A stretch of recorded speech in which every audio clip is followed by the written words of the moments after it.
Hola, continúo con el segundo video sobre la Revolución Mexicana. El video anterior estuve hablando del México prerevolucionario, de lo que existía antes de la revolución, lo cual van a ser esos antecedentes que nos van a llevar a la Revolución Mexicana de 1910. Bueno, hoy entro directamente con la bala. Este video se llama Revolución Mexicana, Tierra y Libertad. Van a aparecer algunos protagonistas. Hay dos que están detrás de mí que me acompañan hace muchos años. Bueno,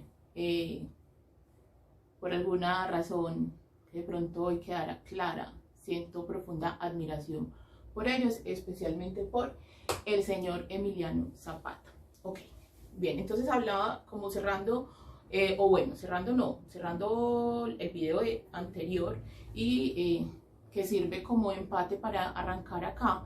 Entonces les cuento pues como lo que son los antecedentes, causas, condiciones de posibilidad para esta revolución de 1910.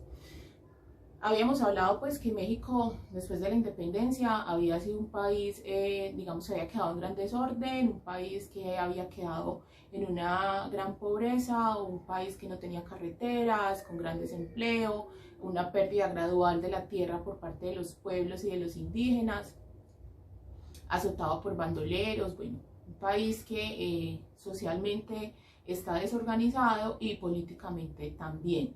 Y a lo largo del siglo XIX hay una búsqueda de las élites culturales y también políticas, hay una búsqueda de organizar el Estado.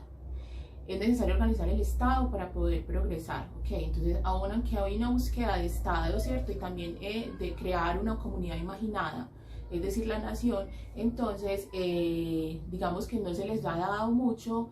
Las leyes de reformas de la década del 50 y del 60 van a buscar también eso, como a generar un proyecto nacional, un proyecto de Estado, pero esto no va a ser pues como no va a tener un efecto inmediato y va a traer pues unos conflictos entre otra corriente política conservadora que va a tener pues el país también en vilo.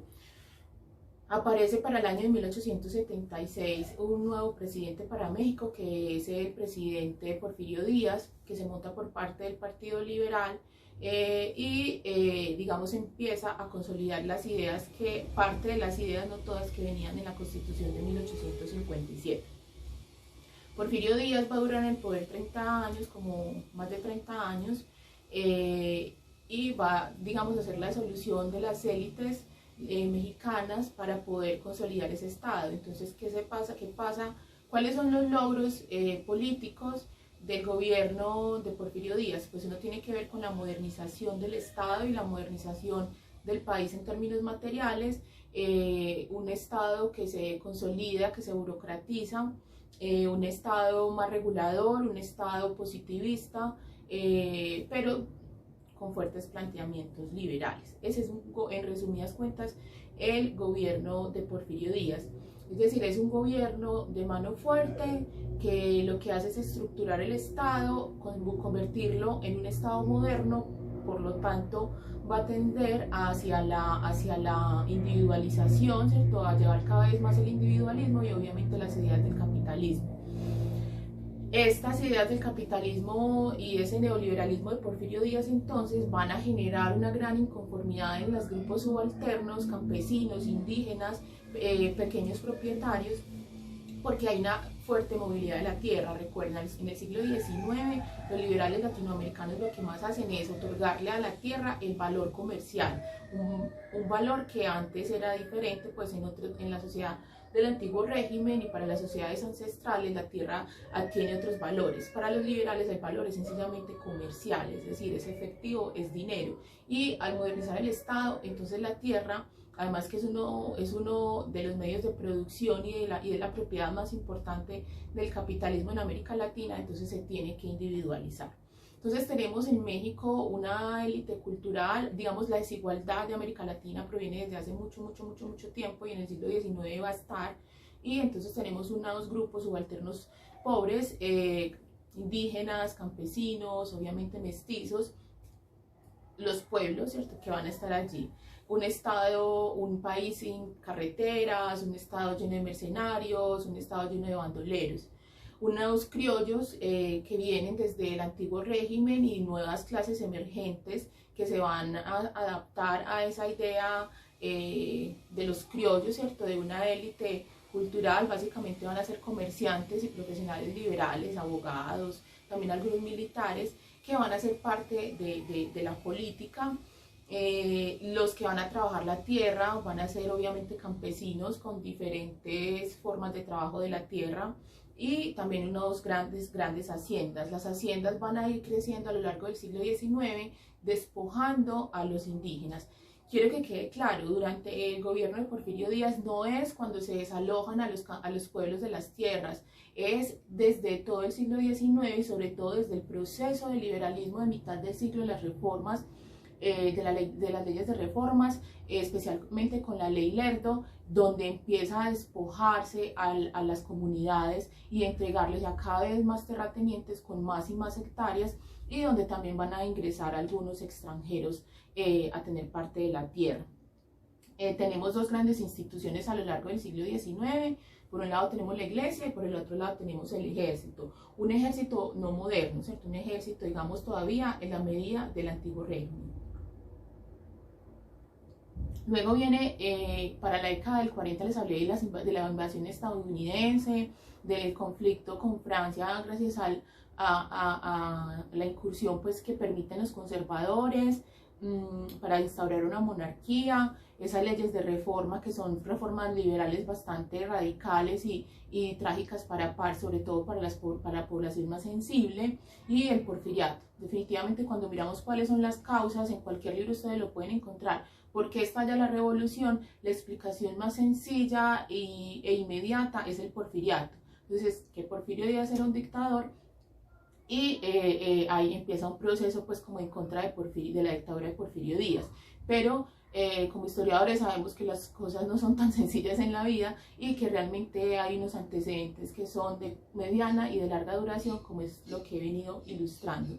Pero evidentemente no podemos desconocer que gran parte de esto, digamos que todo lo que era México en el siglo XIX, logra hacerse muy fuerte durante el gobierno de Porfirio Díaz. Tenemos que Porfirio Díaz tiene un gobierno liberal y positivista, ¿cierto? Liberal desde la ideología liberal y positivista desde una herramienta para poder llevar las ideas liberales a que se logren. Es un gobierno definitivamente oligárquico. Es cierto, durante el gobierno de Porfirio Díaz algunos grupos ascienden, especialmente unas burguesías, y esas burguesías pasan a convertirse en unas oligarquías, pero realmente el poder, digamos, no hay un gran ascenso social ni un cambio social durante el gobierno de Porfirio Díaz, y es un cambio social que se está pidiendo desde hace mucho tiempo.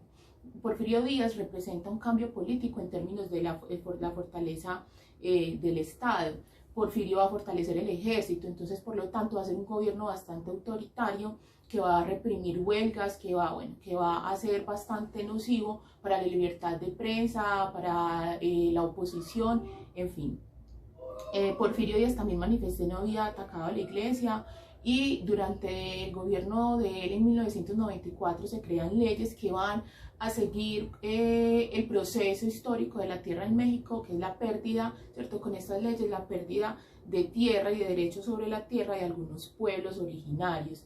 Hay una concesión de tierras a multinacionales extranjeras, lo que además pues como ese sentimiento nacionalista para los mexicanos va a ser una bofetada, porque esas multinacionales, lo sabemos, en el resto de América Latina sucede, son unos enclaves que son sumamente abusivos con los trabajadores nacionales, digamos, estos trabajadores van a sentir que no tienen realmente un Estado y una nación que los apoye.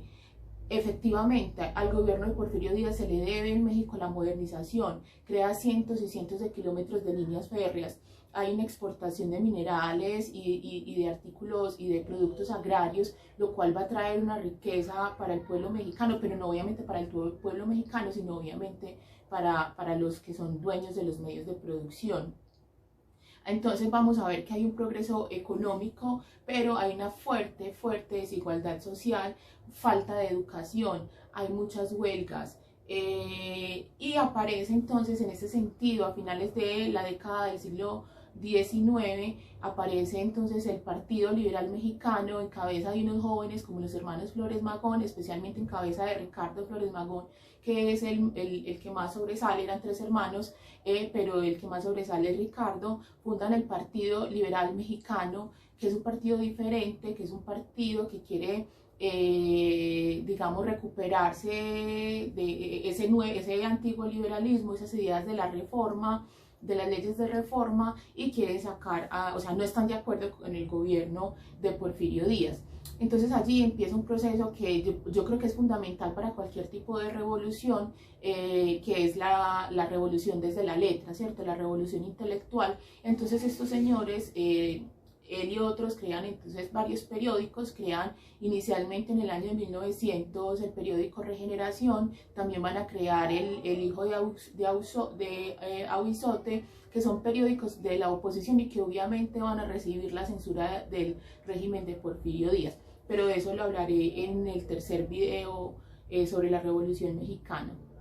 Y hay que tener muy en cuenta, eso también lo resaltaré más adelante, el magonismo, ¿cierto? Que ya lo había dicho anteriormente, empieza siendo como una corriente del Partido Liberal, gracias a la resistencia de los mismos liberales, de la burguesía y de la oligarquía liberal, y gracias pues también como a lo que hace Porfirio Díaz, estas ideas de los hermanos, pues que además son ideas intelectuales que van madurando con los años de estos señores, se convierten hacia el anarquismo, ¿cierto? Un anarquismo latinoamericano, un anarquismo nuestro, creado también pues de acuerdo a nuestras necesidades. Entonces ese magonismo va a ser la única corriente anticapitalista, porque vamos a ver otras corrientes sencillamente reformistas, y la de los Flores Magón sí cada vez se vuelven más radicales, incluso se radicalizan en pleno proceso de revolución, porque hay cosas de la revolución que a los hermanos Flores Magón, especialmente a Ricardo, no le van a parecer como muy bacanas. Bien, tenemos unos movimientos sociales bastante, sobre todo un movimiento de trabajadores, no me atrevo a decirle obrero, bastante fuerte. Tenemos huelgas, tenemos rebeliones, por ejemplo hay 2 rebeliones muy importantes y que van a determinar también la caída del régimen de Porfirio Díaz, que es la rebelión de Cananeo, que sucede más o menos en junio de 1906, donde ciertos mineros hacen una huelga y están haciendo cierta petición a sus peticiones económicas y sociales a sus patrones. Esta huelga es organizada por miembros del Partido Liberal Mexicano. Esta huelga va a ser fuertemente reprimida. Allí van a ser aprehendidos varios líderes, se impone una ley marcial y de allí salen 23 muertos, ¿cierto? 23 de estos huelguistas. Hay otra que es la rebelión de Río Blanco, esa sucede en diciembre de ese mismo año, en 1906, y esta es de trabajadores textileros de varios estados de México que declaran la huelga y demandan mejores condiciones laborales. En esto entonces lo que sucede es que los patrones de estas estas empresas, de estas industrias, se declaran también en huelga, en paro patronal, y lo que hacen los trabajadores seguidamente entonces es llamar a que Porfirio Díaz intervenga a favor de ellos. Pero resulta que Porfirio Díaz no interviene a favor de ellos, sino que sencillamente lo que dice es: me acaban la huelga, por favor, no se les va a aumentar el sueldo, y les acepta, por ejemplo, que no van a trabajar en estas textileras niños pues, menores de 7 años.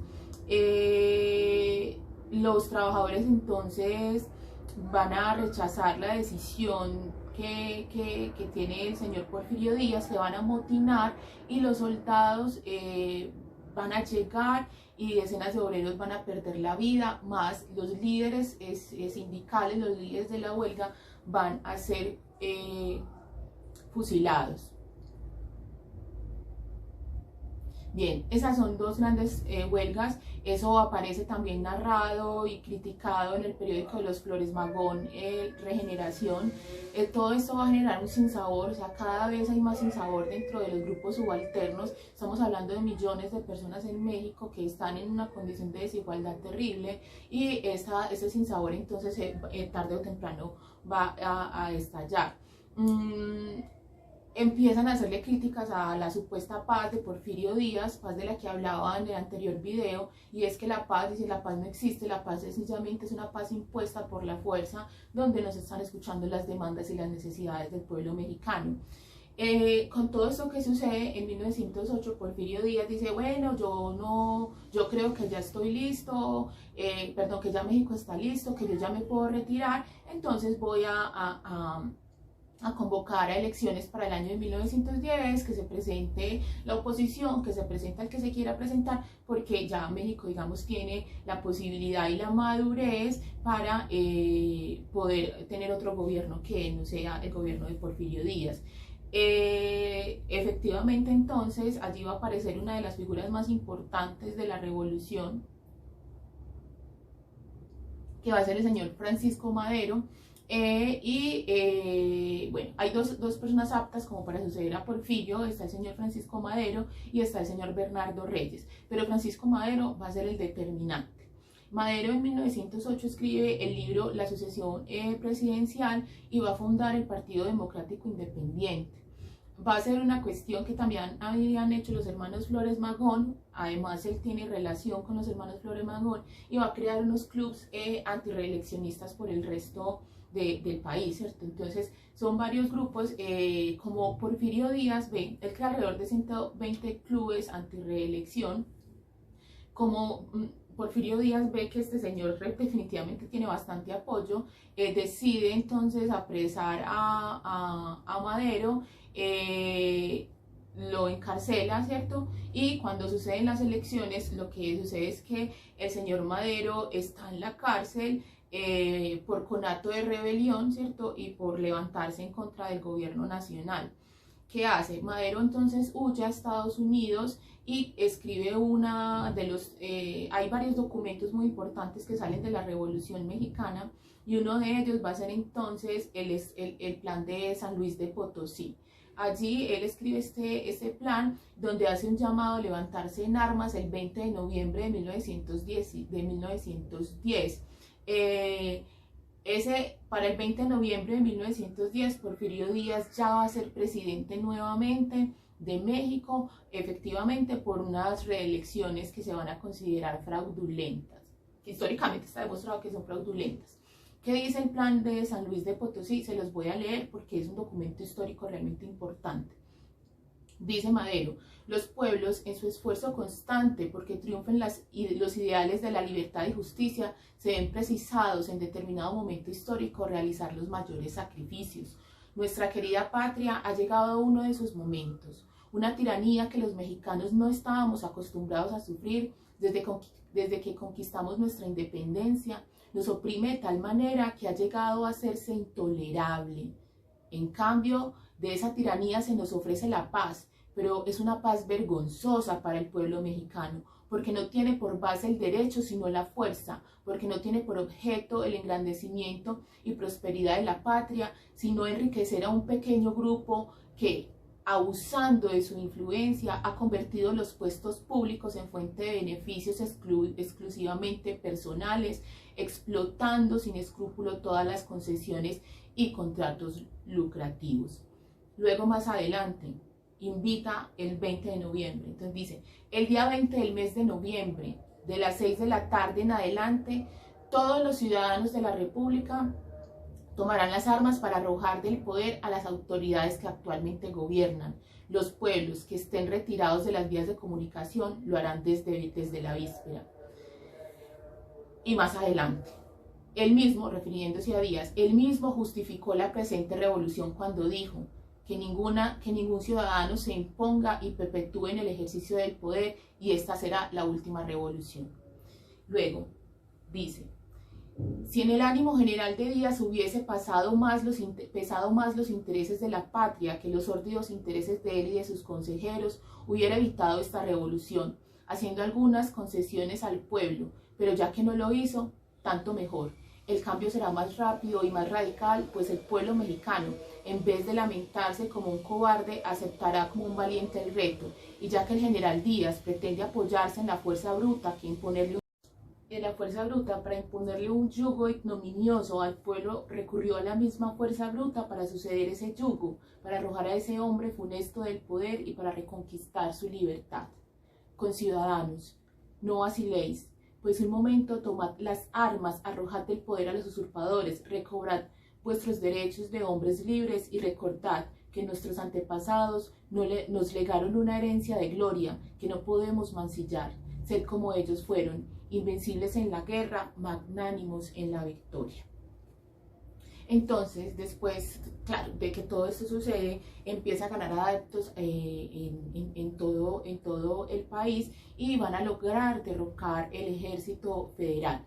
¿Qué sucede? Entonces, Porfirio, sabiendo que esto está sucediendo y que definitivamente puede llegar a perder esto por golpe de Estado, lo que hace es que para sofocar este gran incendio social que está sucediendo, empiezan una serie de acuerdos. Allí está el acuerdo de la ciudad de Juárez del 21 de mayo de 1911, en los que manifiesta Porfirio Díaz que va a renunciar al poder y además dice que lo va a suceder como presidente provisional, como presidente interino, el señor Francisco León de la Barra. Cuando esto sucede entonces, y que de la Barra pues obviamente convocaría posteriormente a elecciones. Cuando esto sucede, Madero dice, no señor, nada de señor de la Barra como presidente, y Madero se proclama presidente de México. Va a ser presidente de México entre el año de 1911 hasta principios del año de 1913. Va a durar alrededor de 15 meses en el uso del poder, en el uso de la presidencia. Bien, en 1913 este señor Madero va a ser traicionado, él le va a perdonar la vida a ciertos militares y va a ser traicionado y asesinado por huestes de Victoriano Huerta. Huerta había sido un porfirista, ¿cierto? Él va a perdonar a algunos y Huerta va a empezar a confabular, ¿cierto?, en contra del señor Madero. Entonces, asesinan al señor Madero y va a quedar en la presidencia el señor Victoriano Huerta. Una vez esto sucede, varios grupos subalternos, hay diferentes ejércitos peleando, ciertos grupos sociales peleando dentro de México, y entonces empiezan a construir, estos grupos a construir demandas y exigencias. Primero se las hacen a Madero, Madero no las va a reconocer. Madero había hablado entonces con los hermanos Flores Magón y con grandes líderes revolucionarios mexicanos, entre ellos estaba Pancho Villa y está Emiliano Zapata, los dos de atrás, y les va a prometer un montón de cosas a estos campesinos, pero entonces recuerden que el señor Madero es un señor de unos grupos privilegiados y no le va a parecer tan importante. ¿Por qué? Porque Madero lo que tenía más claro era hacer una reforma política más que una reforma social, y estábamos viendo cuando hablaba del siglo XIX que México tiene dos países, un país, ¿cierto?, de unas élites culturales que son un país con unas búsquedas políticas dentro del liberalismo, pero tenemos un país que desde lo social está en plena desigualdad y está sufriendo mucho por causa de las ideas liberales y del capitalismo. Esos dos países hasta en el gobierno de Porfirio Díaz no se concilian. Porfirio Díaz hace toda una reforma de carácter político, abandonando incluso a costas de lo social. Entonces, es algo que están exigiendo desde la fundación de la República muchos grupos subalternos, y ya llega un momento donde no lo van a tolerar. Entonces van a hacer muchas demandas, y Madero sigue en la línea de lo político más que en la línea de lo social. Pero hay que tener en cuenta que Madero logra el apoyo de todos estos grupos y se hace presidente y le apoyan en su plan de San Luis, porque sí, como él dice el plan de San Luis de Potosí, él está criticando, ¿cierto?, la pérdida de tierras por parte de los grupos, de los pueblos y de los grupos indígenas y campesinos. Entonces, cuando Madero llega al poder, estos grupos ven que esto no está sucediendo. Por lo tanto, van a seguir haciendo demandas al gobierno de Madero y lo van a seguir haciendo a lo largo de la Revolución Mexicana. Aparece entonces, como les decía, en la escena el señor Emiliano Zapata, que en el año de 1913 va a redactar una vez, 13 o 11, ya no me acuerdo. Bueno, está en el poder está el señor Madero, y escribe el Plan de Ayala. El Plan de Ayala se los voy a leer porque también es un documento hermoso, y es, ¿quién es Zapata? Zapata es un campesino, Zapata no es un hombre de clase media, Zapata no es un ilustrado, es un sujeto que tenía tierra, ¿cierto? Y que sabe que es tener tierra, que es muy diferente. Una revolución la puede hacer alguien que en algún momento ha poseído algo. Si no lo posee, si es un simple asalariado, no va a tener ese afecto por la tierra. Ese señor tiene tierra, obviamente es un campesino, no es un terrateniente, y se ve directamente afectado por las leyes que reforman la tierra, pues que la reforman en términos negativos. Entonces él va a escribir desde su visión campesina, pero no es un idiota, no estamos hablando de que porque sea campesino sea un bobo, sea un ignorante. Ese señor no sabemos de dónde apropia ciertas ideas que pertenecen al socialismo. Sabemos que este señor obviamente ha tenido que leer a los hermanos Flores Magón. Las ideas en México ruedan, ¿cierto? Hay periódicos a pesar de que hay censura. Entonces no podríamos decir concretamente dónde salen las ideas de Emiliano Zapata, pero podemos hablar de que este señor, primero los hermanos Flores Magón, tiene una idea sobre la tierra y la libertad, ¿cierto? Sobre la propiedad de la tierra, pero van a encontrar en Zapata ese gran líder. Leo el Plan de Ayala, ¿okay? No lo voy a leer todo porque son varias paginitas, pero voy a leer lo que yo considero que es bastante importante. Entonces, Plan de Ayala. Primero, teniendo en consideración que el pueblo mexicano caudillado por don Francisco Ignacio Madero fue a derramar su sangre para conquistar sus libertades y reivindicar sus derechos conculcados, y no para que un hombre se adueñara del poder violando los sagrados principios que juró defender bajo el lema de sufragio efectivo, no reelección, ultrajando la fe, la causa, la justicia y las libertades del pueblo, teniendo en consideración que ese hombre a que nos referimos es don Francisco I. Madero, el mismo que inició la precitada revolución, el cual impuso por norma su voluntad e influencia al gobierno provisional del expresidente de la República, licenciado don Francisco L. de la Barra, por haberle aclamado al pueblo su libertador, causando con este hecho reiterados derramamientos de sangre y multiplicar desgracias a la patria de una manera solapada y ridícula, no teniendo otras miras que satisfacer que sus ambiciones personales. Teniendo en consideración que el llamado jefe de la Revolución Libertadora de México, don Francisco Madero, no llevó a feliz término la revolución que tan gloriosamente inició con el apoyo de Dios y del pueblo, puesto que dejó en pie la mayoría de poderes gubernativos y elementos corrompidos de opresión del gobierno dictatorial de Porfirio Díaz, que no son ni pueden ser en manera alguna la legítima representación de la soberanía nacional, y que por ser acérrimos adversarios nuestros y de los principios que hasta hoy defendemos, están provocando el malestar del país y abriendo nuevas heridas al seno de la patria para darle a beber su propia sangre. Luego, más adelante, por estas consideraciones declaramos el susodicho Francisco Madero inepto para realizar las promesas de la revolución de que fue autor, por haber traicionado los principios con los cuales burló la fe del pueblo y pudo haber escalado el poder, incapaz para gobernar, por no tener ningún respeto a la ley y a la justicia de los pueblos, y traidor a la patria por estar a sangre y fuego humillando a los mexicanos que desean sus libertades, por complacer a los científicos, hacendados y caciques que nos esclavizan. Desde hoy comenzamos a continuar la revolución principiada por él, hasta seguir el derrocamiento de los poderes dictatoriales que existen. Además, pide el señor Zapata que los terrenos, montes y aguas que hayan usurpado los hacendados, científicos o caciques a la sombra de la tiranía y de la justicia venal, entrarán en posesión de estos bienes inmutables, desde luego, los pueblos o ciudadanos que tengan sus títulos correspondientes de estas propiedades, de las cuales han sido despojados por la mala fe de nuestros opresores, manteniendo a todo trance, con las armas en la mano, la mencionada posesión. Este señor empieza a hacer una reforma agraria, este señor empieza a dividir la tierra, y eso va a ser también una bofetada para algunos que están en el poder, especialmente para el señor Madero y posteriormente para Carranza. Empieza entonces, señores, porque en Madero estaba la esperanza del pueblo mexicano, que este señor iba a solucionar por fin lo político con lo social, pero no sucede. No sucede. Entonces, señores, le empiezan a hacer la guerra a Madero. O sea, Madero inicia la revolución, pero no obedece a las demandas de la nación mexicana, entonces sigue la revolución y aquí empieza la revolución campesina, la revolución armada campesina.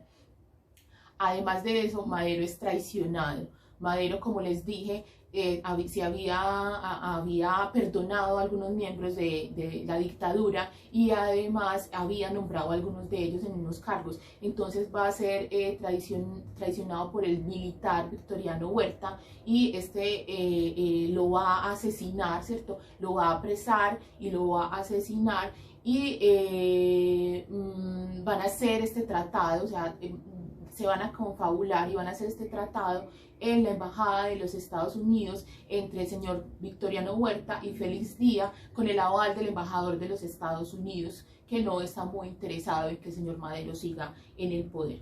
Hay varios entonces grupos dentro de México peleando, grupos de campesinos que están, digamos, son células, por decirlo de alguna manera, todos peleando por tierra y libertad, pero todavía no están organizados. Y tenemos esos dos grandes líderes. Tenemos en el norte al señor Pancho Villa, su nombre real es Doroteo Arango, y tenemos a Emiliano Zapata en el estado de Morelos, especialmente para el lado sur de México.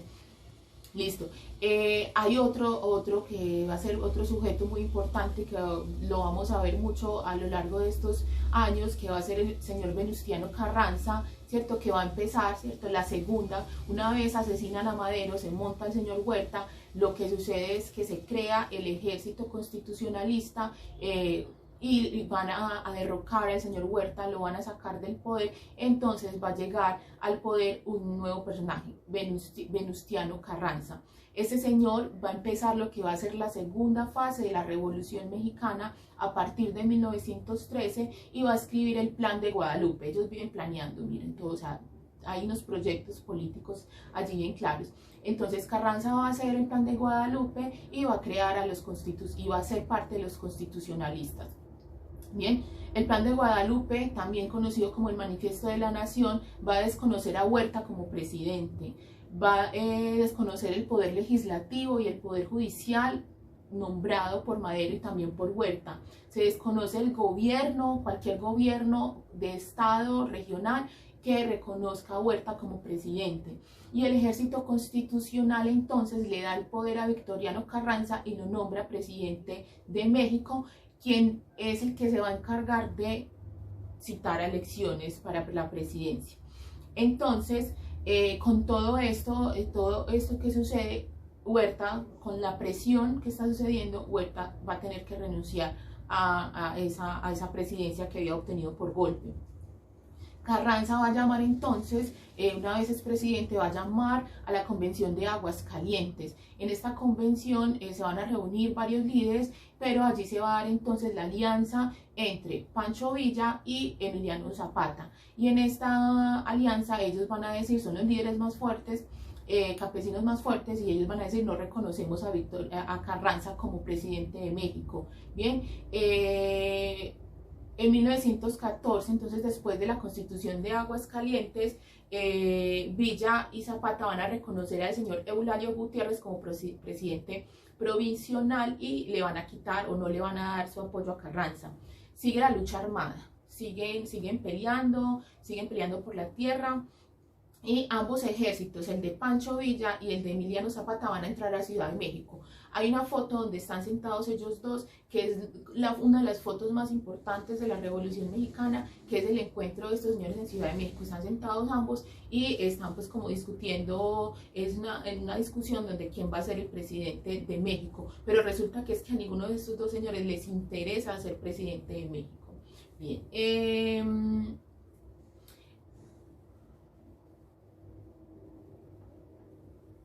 es difícil aglutinar, ¿cierto? México es un país sumamente grande, es un país muy diverso, geográficamente diverso además, y esto va a hacer que las peticiones, digamos que todos estos grupos, especialmente Zapata y Villa, es muy difícil como lograr que se aglutinen en un solo proyecto nacional, ¿cierto? Entonces tenemos varias ideas. Después de esa convención de Aguascalientes, Carranza no acepta, porque recuerden que Zapata y Villa, los grandes líderes, no lo reconocen. Entonces él se retira y dice, esto no me gusta, esto se acabó, y se lleva a los suyos para el estado de Veracruz. Cada entonces grupo intenta poner cuáles son sus ideas, ¿cierto? Empezar a manifestar sus ideas. ¿Y qué va a suceder? El ejército constitucionalista de Carranza va a derrotar al ejército de Villa en el año de 1915, y luego va a derrotar al ejército de Emiliano Zapata en 1916. Carranza entonces se va a seguir siendo el jefe, seguir siendo presidente, y su jefe militar va a ser un hombre sanguinario que va a ser el señor Obregón. Ellos van a triunfar por encima. Además tenemos unos ejércitos, unos grupos rebeldes que van a estar también infiltrados. Bien, Carranza entonces se va a volver el líder de la revolución y va a empezar la Constitución Mexicana de 1917, que es una constitución sumamente importante, porque es una constitución que, si bien no niega grandes cosas de la Constitución Mexicana de 1857, sí va a hacer ciertas reformas. Incluso va a ser muy radical, sobre todo en lo que tiene que ver con cuestiones de la iglesia. Recuerden que les decía en el otro video que la Revolución Mexicana fue una revolución laica, fue una revolución anticlerical. Bien, entonces esta constitución de 1917, que aún rige al pueblo mexicano, va a ser una constitución muy particular para el caso mundial, del mundo mundial, y es que es una constitución que se escribe después de una guerra civil de todo un país gigante, y sobre todo una guerra civil empezada por los sectores populares, indígenas y campesinos, por búsqueda de la tierra. Esa Constitución Mexicana de 1917 va a tener un artículo, que es el artículo 27, que va a estar inspirado en toda la idea que tenía Zapata sobre la tierra. Bien, entonces es una constitución sumamente hermosa, donde se va a hablar de la repartición y de una reforma agraria, que, ojo, no se va a hacer realidad, pero que queda redactada en la Constitución, porque, como ya lo he dicho, una cosa es la Constitución que está en papel y otra cosa es la vida real, otra cosa es lo que se hace en la vida real. Bien, en la Constitución se incluyen otras demandas sociales. Una vez dada la Constitución de 1917, Carranza va a llamar a elecciones para la presidencia, o queda como presidente, va a ser el presidente de México entre 1917 y 1920. Carranza no va a hacer las reformas tampoco que había prometido y que eran cruciales para México, eran las reformas necesarias para el Estado mexicano.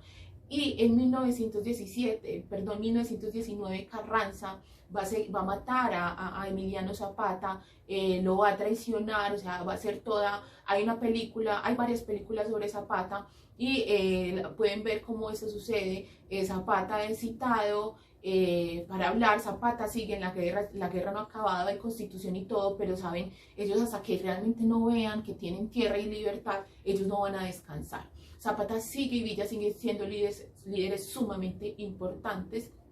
Entonces, ¿qué va a hacer Carranza? Pues quitarse del camino a esos señores tan incómodos como Zapata y Villa, y asesina a Emiliano Zapata en 1920 y a Pancho Villa en 1923. No estoy segura de la fecha del asesinato de Pancho Villa, pero Emiliano Zapata, que digamos que es el que tiene unas ideas más claras, porque Pancho Villa es más el hombre de acción, el militar, ¿cierto?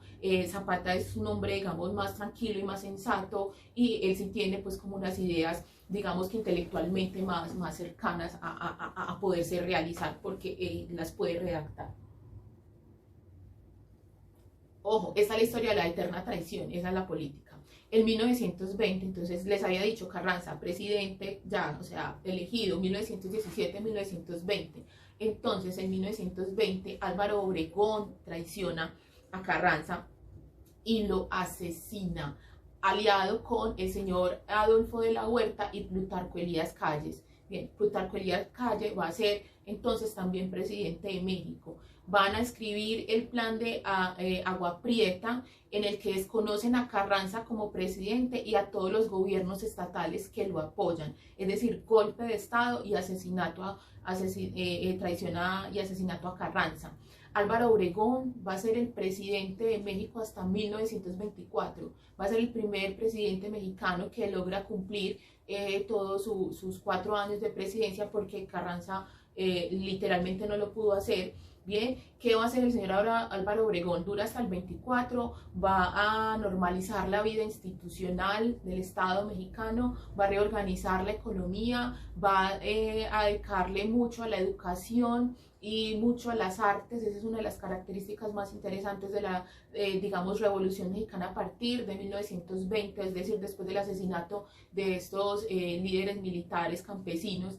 Empieza entonces un proyecto de nación. El nuevo proyecto de nación es un proyecto basado en la Revolución Mexicana. Obviamente es un proyecto que no se hace desde los sectores populares, porque no son los que logran obtener el control del Estado, van a ser unas clases medias las que van a ser la realidad de la Revolución Mexicana. Y esa revolución, ¿cierto?, donde unos campesinos pedían tierra y libertad, no va a tener un final realmente feliz, porque va a seguir siendo un país dentro de las líneas del liberalismo y del capitalismo.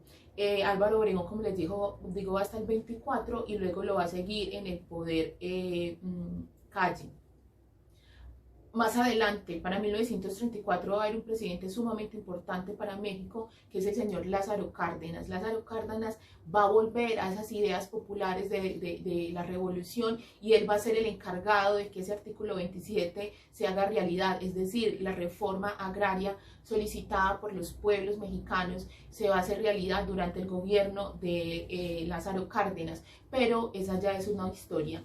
Si ustedes ven, digamos que la periodización de la Revolución Mexicana va hasta el año de 1940, es decir, hasta el gobierno del señor Lázaro Cárdenas, pero yo no la quiero llevar hasta allá. Yo me quedo hasta el asesinato de estos dos grandes líderes, porque considero que lo que va a hacer el señor Lázaro Cárdenas, que es sumamente importante, si bien surge de las ideas de la Revolución Mexicana, considero que hace más parte de otro periodo histórico, que es el populismo, ¿ok? Y eso será el tema de una próxima clase. Por ahora, decir que la Revolución Mexicana es uno de los primeros movimientos sociales nacionales de América Latina, que surge por una fuerte desigualdad y un abandono del Estado, de los pueblos tradicionales, de los pueblos autóctonos, y que se van a levantar porque se sienten solos, se sienten abandonados por parte del Estado, que está pensando desde el liberalismo y se le ha olvidado que allá hay unos grupos que necesitan también atención. Este es el primer levantamiento, sumamente importante para América Latina, porque a partir, o sea, de lo que sucede allí van a salir muchas ideas. De lo que sucede allí van a salir gobiernos, porque esa reforma agraria y eso que se pide en la Constitución de 1917 va a ser una línea a seguir para los otros estados de América Latina. Entonces, la Revolución Mexicana es la primera revolución del siglo XX en la América Latina, pero también es la primera revolución por la tierra en el mundo. Es una revolución previa a la Revolución Rusa, obviamente pidiendo cosas muy diferentes, porque la realidad de América Latina es diferente a la de la revolución, a lo que sucede en Rusia. Entonces es una revolución sumamente importante.